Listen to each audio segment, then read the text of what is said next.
si Maria Clara, isang dalagang kilala sa pagiging mahinhin at relihiyosa. Lumaki akong may respeto sa pamilya at takot sa Diyos.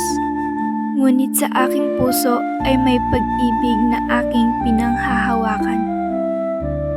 Ibarra, ikaw ang nagbibigay saya sa aking puso.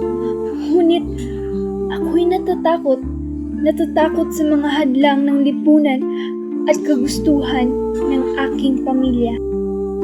Bilang isang anak, tungkulin kong sundin ng aking ama. Bilang isang babae, inaasahan na ako'y magtiis at manahimik. Ngunit ako rin ay may damdamin. Ako rin ay nasasaktan.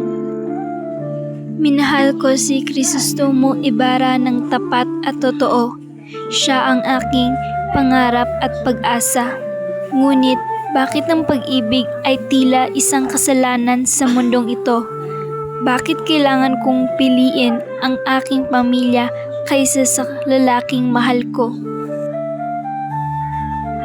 Kung ang pagpasok sa kumbento ang paraan upang maprotektahan ang dangal ng aking pamilya, tatanggapin ko ito kahit masakit, kahit kapalit nito ang aking kaligayahan. Sapagkat ako si Maria Clara, isang babaeng nagmahal, nasaktan, at nagsakripisyo, isang pusong handang magparaya alang-alang sa iba.